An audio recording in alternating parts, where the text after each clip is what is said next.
आदरणीय अध्यक्ष महोदय, मैं आपको धन्यवाद देना चाहती हूं कि इस महत्वपूर्ण मुद्दे पर आपने मुझे बोलने का मौका दिया।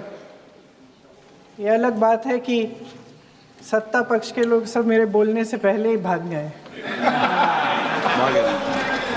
आइए आइए, आपको देख के मैं खुश थी कि आप वापस आ गए।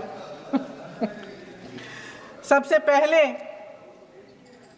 मैं उन सैनिकों, उन जवानों, उन अफसरों को नमन करना चाहती हूँ जो हमारे देश के रेगिस्तानों में, हमारे देश के घने जंगलों में, बर्फीले पहाड़ियों पे हमारी देश की रक्षा करते हैं, जो हर पल देश के लिए अपनी जान देने के लिए तैयार रहते हैं।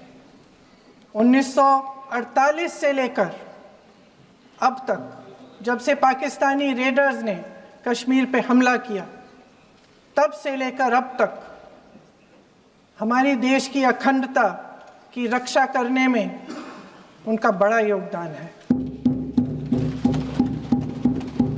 हमारी आज़ादी अहिंसा के आंदोलन से हासिल हुई, लेकिन जैसे मैंने कहा, उसको कायम रखने के लिए हमारी सेना का बहुत बड़ा योगदान है। अध्यक्ष महोदय, कल मैं सदन में बैठी हुई सबके भाषण सुन रही थी। आदरणीय रक्षा मंत्री महोदय ने बोला, सत्ता पक्ष के कई मंत्रियों ने बोला। 1 घंटे का रक्षा मंत्री जी का लंबा भाषण था। सुनते सुनते एक बात मुझे बहुत खटक रही थी। उसके बाद जब दूसरे भाषण भी सुने आपके सत्ता पक्ष के, तब भी ये बात बार बार मेरे मन में आ रही थी कि सारी बातें कर ली, ऑपरेशन सिंदूर की बात कर ली, आतंकवाद की बात कर ली, देश की रक्षा की बात कर ली, इतिहास का पाठ भी पढ़ा दिया, लेकिन एक बात छूट गई। उस दिन 22 अप्रैल 2025 को जब 26 देशवासियों को अपने परिवार के सदस्यों के सामने खुलेआम मारा गया, तो ये हमला कैसे हुआ, क्यों हुआ?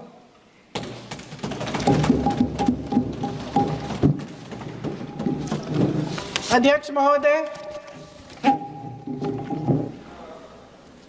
ये लोग बैसारन वैली में, पहलगाम के पास कश्मीर में क्या कर रहे थे? आजकल पब्लिसिटी का दौर है, प्रचार का ज़माना है। कुछ समय से हमारी सरकार ये प्रचार कर रही थी कि कश्मीर में आतंकवाद ख़त्म हो गया है, कि कश्मीर में शांति है, अमन चैन है। प्रधानमंत्री जी ने खूब भाषण दिए, देशवासियों को कहा कि चलिए कश्मीर चलिए, सैर करिए। कई बार मैंने ये भी देखा मीडिया पर, टीवी पर, कि कश्मीर जाइए, ज़मीन खरीदिए, अब वहाँ अमन चैन है, शांति का वातावरण है। इसी बीच शुभम द्विवेदी, एक कानपुर के नौजवान, और उनके पूरे परिवार ने तय किया कि वो कश्मीर जाएंगे।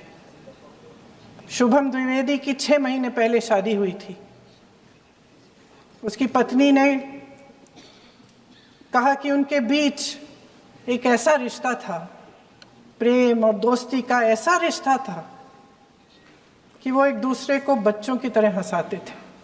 सोशल मीडिया पर एक वीडियो भी जारी है जिसमें पूरा परिवार एक साथ बैठा हुआ ताश खेल रहा है और ऐसे हंस रहे हैं, ऐसे हंस रहे हैं कि उस वीडियो को देख के किसी का भी दिल टूट जाए कि इस परिवार को इस तरह से उजड़ने क्यों दिया हमने। 22 अप्रैल 2025 को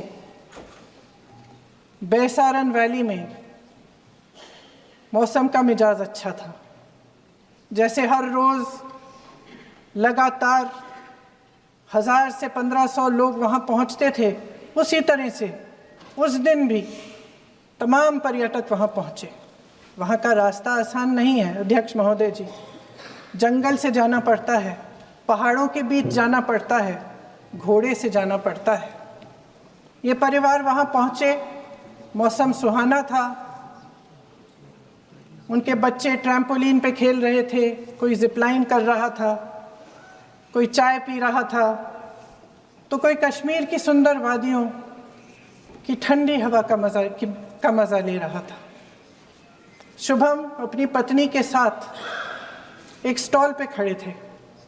तभी अचानक 4 आतंकवादी जंगल में से निकलते हैं और शुभम को वहीं अपनी पत्नी के सामने मार डालते हैं। उसके बाद वे वहाँ से पूरे वैली में 1 घंटे के लिए लोगों को चुन चुन कर मारते हैं। किसी के पति को अपनी पत्नी के आंखों के सामने, किसी के पिता को अपने बेटे के सामने, चुन चुन कर 26 लोगों को मार डालते हैं। शुभम की पत्नी घबराकर वहां से भागने की कोशिश करती है, अपनी जान बचाने के लिए जंगल की तरफ दौड़ती है। वहां पता चलता है कि तमाम लोग जंगल की तरफ दौड़े हैं और अपनी जान बचाने की कोशिश कर रहे हैं। कोई अपने बेटे का हाथ पकड़ के पहाड़ों पर घसीटता हुआ जा रहा है, कोई कश्मीरी घोड़े वालों और गाइडों की मदद लेते हुए चले जा रहा है। कोई रास्ता नहीं है, कोई तरीका नहीं है, लेकिन किसी न किसी तरह से शुभम की पत्नी के शब्दों में किसी ऐसी शक्ति ने हमको बचा कर रखा कि हमें किसी न किसी तरह से हम अकेले नीचे पहुंचे। और मैं उनके लफ्ज पढ़ना चाहती हूं,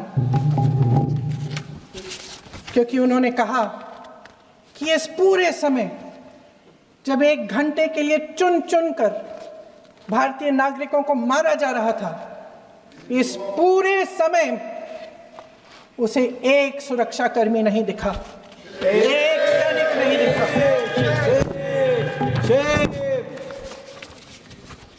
शुभम की पत्नी ने कहा, कोट, मैंने अपनी दुनिया को खत्म होते हुए देखा। अपनी आंखों के सामने एक सिक्योरिटी गार्ड नहीं था। मैं ये कह सकती हूं कि देश ने, सरकार ने हमें वहां पे अनाथ छोड़ दिया था। सिक्योरिटी क्यों नहीं थी वहां पे एक सैनिक क्यों नहीं दिखा? क्या सरकार को मालूम नहीं था कि यहां रोज 1000 से 1500 पर्यटक जाते हैं?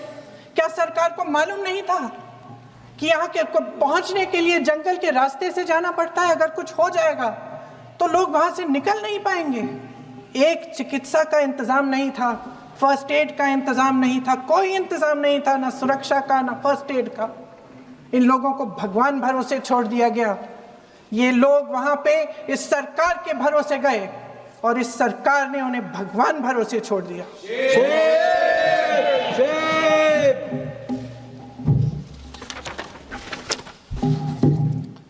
मैं पूछना चाहती हूं, ये किसकी जिम्मेदारी थी? इस देश के नागरिकों की सुरक्षा की जिम्मेदारी किसकी है? क्या इस देश के प्रधानमंत्री की नहीं है? क्या इस देश के गृह मंत्री की नहीं है? क्या इस देश के रक्षा मंत्री की नहीं है? क्या एनएसए की नहीं है?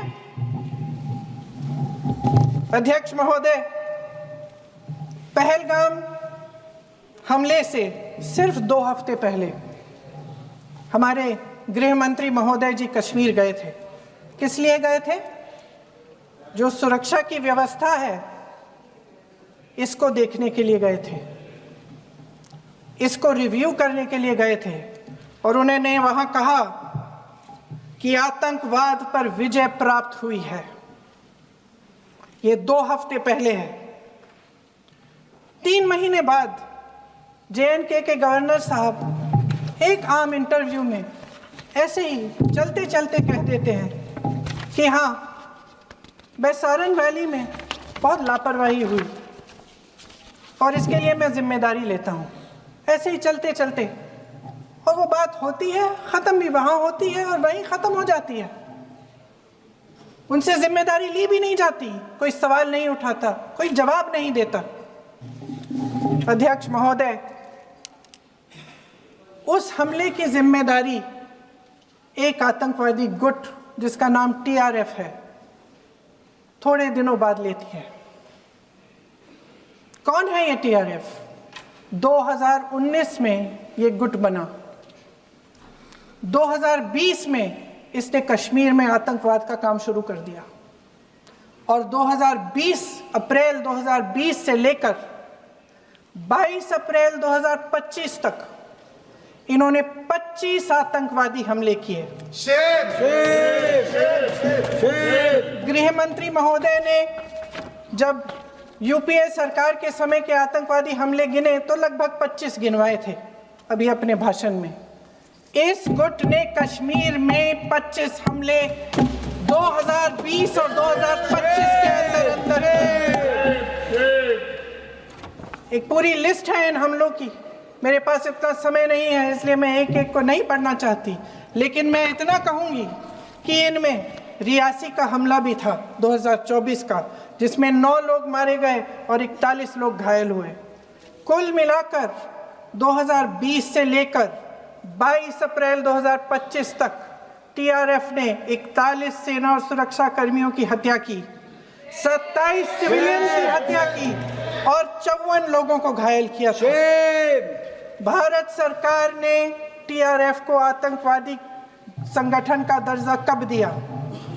2020 में दिया, 2021 में दिया, 2022 में दिया, 2023 में दिया। 3 साल बाद, 3 सालों के लिए ये आतंकवादी गतिविधियां कर रहे हैं और आप इनको आतंकवादी संगठन तब कहते हैं 2023 में। इसकी क्या वजह थी? ये सब सरकार के संज्ञान में था और आप मुझे बताना चाहते हैं, सत्ता पक्ष के नेता बताना चाहते हैं कि ये सब आपके संज्ञान में था, लेकिन कोई भी एक ऐसी एजेंसी नहीं है हमारी सरकार की जिसको पता चला कि ऐसा हमला, ऐसा भयानक हमला होने जा रहा है हमारे देश में, कि पाकिस्तान में बैठे हुए इस हमले की योजना बन रही है कि हम भारत जाके हैवानियत करेंगे, 26 लोगों को मार डालेंगे और हमें पता ही नहीं है। क्या ये हमारी एजेंसियों की विफलता है कि नहीं है? ये बहुत बड़ी विफलता है, ये एक बहुत बड़ी विफलता है। जानते थे कि ये गुट है, जानते थे कि 5 सालों से ये आतंकवादी हमले कर रहा है, अध्यापकों को मारा, आर्मी के बड़े बड़े अफसरों को मारा, आम जनता को मार डाला, पुलिस वालों को मार डाला, और आप इन पे निगरानी नहीं रख रहे थे। और ये जो एजेंसियां हैं इनकी जिम्मेदारी कौन लेगा? क्या IB चीफ ने अपना इस्तीफा दिया? क्या किसी ने इस्तीफा दिया? गृह मंत्री जी के कार्य क्षेत्र में आता है इंटेलिजेंस ब्यूरो। क्या गृह मंत्री जी ने इस्तीफा दिया? इस्तीफा छोड़िए, जिम्मेदारी ली।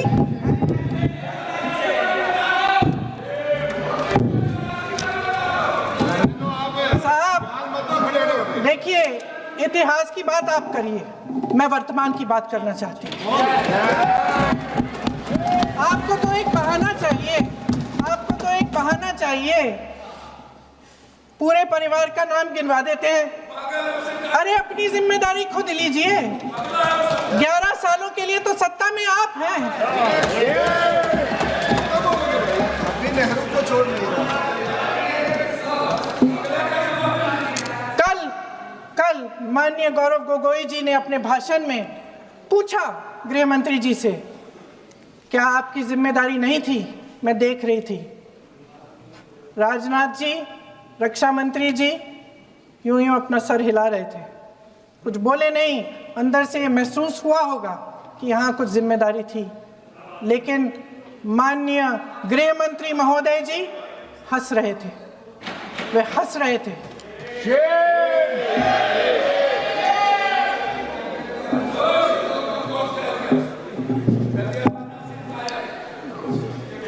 अध्यक्ष महोदय, कल सत्ता पक्ष और आज भी सत्ता पक्ष के नेताओं ने 2008 के मुंबई के हमलों का जिक्र किया, बार बार कहा कि मनमोहन सिंह जी की सरकार ने कुछ नहीं किया।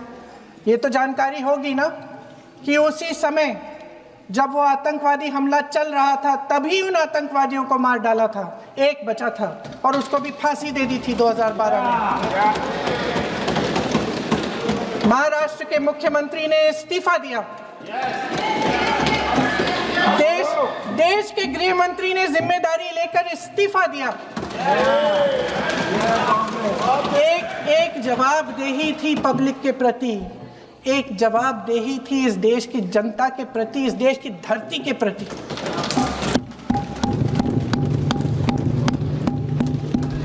राजनाथ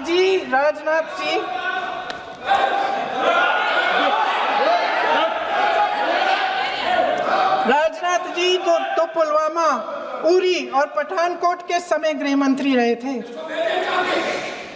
आज वे रक्षा मंत्री हैं और हमारे गृह मंत्री महोदय श्री अमित शाह जी के नाक के नीचे पूरा मणिपुर जल गया, दिल्ली में दंगे हुए, पहलगाम में हमला हुआ और आज भी वे उसी पद पर बैठे हैं। क्यों?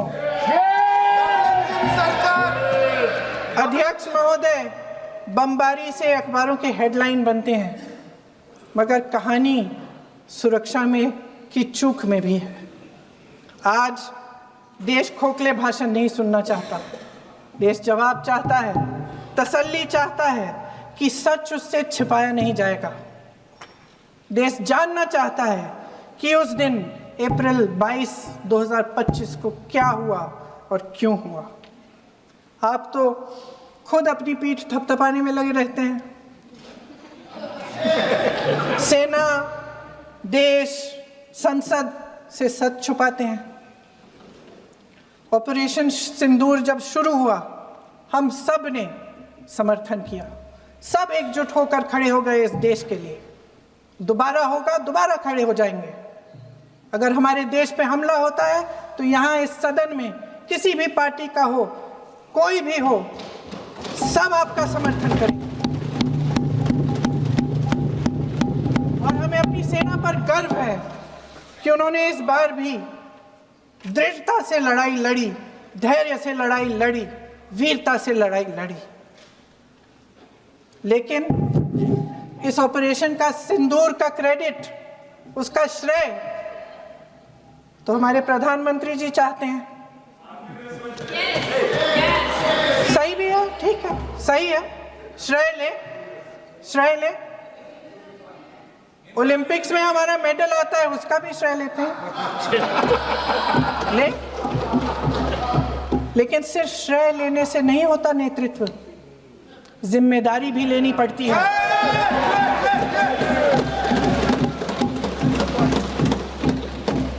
देश के इतिहास में ये पहली बार हुआ, देश के इतिहास में ये पहली बार हुआ कि जंग होते होते ही रुक गई।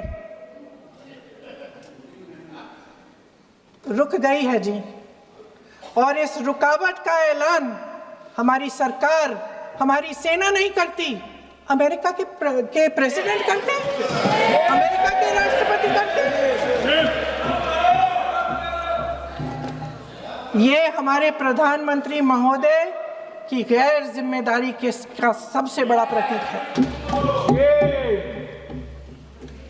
आज गृह मंत्री जी ने इस बात पर उल्लेख किया। उन्होंने कहा, उनके शब्दों में उन्होंने कहा कि पाकिस्तान के पास शरण में आने के बजाय कोई चारा ही नहीं था। आपने शरण दिया क्यों? वो आते हैं आपके देश के अंदर, लोगों को मार डालते हैं और आप उनको शरण दे रहे हैं। क्यों दिया शरण? इसका जवाब क्यों नहीं दिया है एक भी भाषण में? जैसे ये बात उठी, शरण की बात की, हमारे गृह मंत्री जी ने इतिहास में चले गए। नेहरू ने क्या किया, इंदिरा गांधी ने क्या किया, यहां तक कि मेरी मां के आंसुओं तक चले गए। लेकिन इस सवाल का जवाब नहीं दिया कि ये सीज फायर हुआ क्यों, ये जंग रुका क्यों, और तब क्यों रुका जब दुश्मन के पास कोई चारा नहीं था हमारे श्रेय में आने के बजाय। क्यों रुका ये जंग? इसका जवाब नहीं दिया। धन्यवाद। आप देंगे?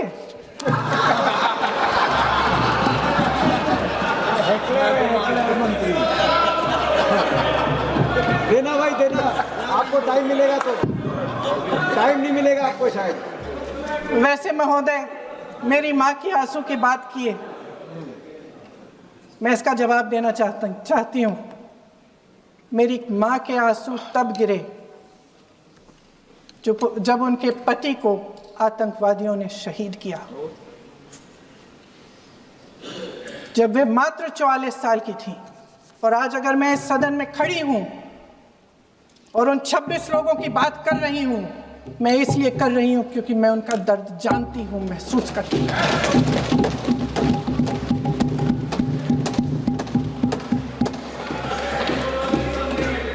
अध्यक्ष महोदय, मैंने कहा कि देश का नेतृत्व सिर्फ उपलब्धियों का श्रेय लेने से मजबूत नहीं होता। सफलता और विफलता दोनों की जिम्मेदारी लेने से बुलंद होता है। ये सोने का ताज नहीं है, कांटों का ताज है। अध्यक्ष महोदय, जब सरकार झूठी और कायर हो तो वे बहादुर से बहादुर सेना के साहस और पराक्रम को भी कमजोर कर देती है। देश को प्रतिशोध के साथ साथ सबके प्राणों की रक्षा का प्रण चाहिए। सेना की शक्ति के साथ सरकार की सच्चाई भी चाहिए। महान देशभक्त शहीद इंदिरा गांधी जी, जिन्होंने सफल कूटनीति के बल पर अमेरिका के राष्ट्रपति निक्सन का मुकाबला करके पाकिस्तान का विभाजन करवाया, बांग्लादेश बनाया, 1 लाख पाकिस्तानी सैनिकों को आत्मसमर्पण करने पर मजबूर किया, उन्होंने कभी इसका श्रेय लेने की कोशिश नहीं की। ऑपरेशन सिंदूर का मकसद अगर पाकिस्तान को सबक सिखाना था तो शायद ये मकसद अभी अधूरा है, क्योंकि हमारी कूटनीति विफल रही है। इसका प्रमाण यही है कि ऑपरेशन सिंदूर के बाद एक पाकिस्तानी जनरल, जिसके हाथ खून से रंगे थे, अमेरिका के राष्ट्रपति के साथ बैठकर लंच खा रहे थे। अगर ऑपरेशन सिंदूर का मकसद आतंकवाद को खत्म करने का था तो पाकिस्तान को संयुक्त राष्ट्र के आतंकवाद विरोधी समिति का अध्यक्ष चुने जाने से इस मकसद को धक्का लगा है। इसकी जिम्मेदारी कौन लेगा? क्या हमारे प्रधानमंत्री लेंगे? क्या उनमें ये हिम्मत है? नहीं है। अगर इस ऑपरेशन के दौरान हमारे जहाजों का नुकसान नहीं हुआ तो सदन में इसे साफ साफ कहने से क्या डर है? क्यों नहीं कहा है?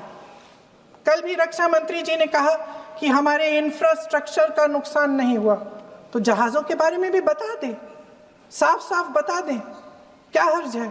सच्चाई तो है। सवालों से बचने के लिए ये सरकार हमेशा प्रयास करती है। इसकी राजनीतिक कायरता बेमिसाल है। देशवासियों के प्रति जवाबदेही का एहसास ही नहीं है। सच्चाई ये है कि इनके दिल में जनता के लिए कोई जगह नहीं है। सब राजनीति है, सब पीआर है, सब प्रचार है, सब पब्लिसिटी है। देश की जनता के लिए आपके हृदय में कुछ नहीं रहा। बहुत समय हो गया है आप इस प्रचार में ही लिप्त हैं, जनता को देख नहीं पा रहे हैं। जी मानिए। जो पहलगाम में हुआ, खत्म करती हूँ, जो पहलगाम में हुआ उससे हर एक देशवासी के दिल पे चोट पहुंची है। हिमांशी नारवाल की गुहार ने हम सबको शर्मिंदा किया है। इसीलिए मैं आज यहाँ खड़े हुए एक आखिरी बात करना चाहती हूँ।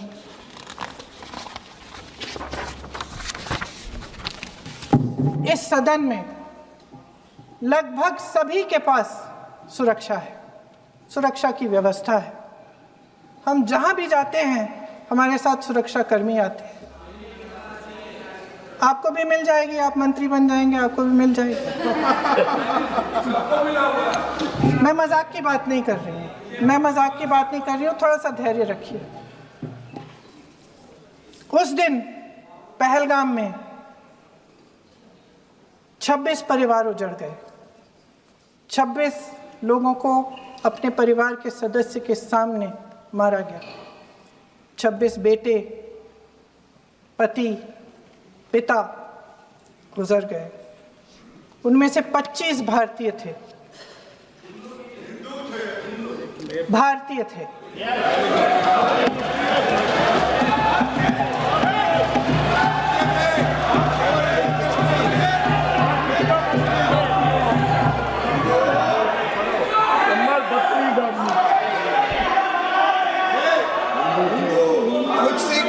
जितने भी लोग बैसारन वैली में थे और जो 25 भारतीय मारे गए, उनके लिए कोई सुरक्षा नहीं थी। कोई सुरक्षा नहीं थी। आप कितने भी ऑपरेशन कर डालें, आप इस सच्चाई के पीछे छुप नहीं सकते, इसे नकार नहीं सकते। आपने उनको सुरक्षित नहीं किया। कोई शर्म नहीं है, कोई शर्म नहीं है, कोई शर्म नहीं है और ना कभी होगी। सुन लीजिए, सुबह भी मैं शिव मंत्र बोल के आई हूं। इनको क्या पता शिव मंत्र क्या है? शिव मंत्र इनका खत्म कर लूं अपना भाषण। शिव मंत्र मैं एक बार उन 25 भारतीयों के मैं एक बार उन 25 भारतीयों के नाम इस सदन में पढ़ना चाहती हूं, ताकि यहां बैठे हर सदस्य को यह एहसास हो कि वे भी हमारी तरह इंसान थे। किसी राजनीतिक बिसात के मोहरे नहीं थे। वे भी इस देश के बेटे थे। वे भी इस देश के शहीद हैं। उनके परिजनों के प्रति हम सब की जवाबदेही बनती है। उन्हें सच्चाई जानने का हक है। समीर गुहा भारतीय, बिट्टन अधिकारी, मनीष रंजन, हेमंत सुहास जोशी, विनय नारवाल, सुशील नथनियल, अतुल श्रीकांत मोने, सैयद आदिल हुसैन शाह, नीरज वानी, एन रामचंद्रन, संजय लक्ष्मण लेले, दिनेश अग्रवाल, दिलीप दिल से, कुमार सतपति, JS चंद्रमौली। अब आप बोलिए, अब आराम से। JS चंद्रमौली, यतीश परमार, S मधुसूदन राव, सदस्य नारेबाजी का सदन नहीं है। शैलेश कलाटिया, ये तरीका ठीक नहीं है आपका। मंजुनाथ राव, कौस्तभ गणबोटे,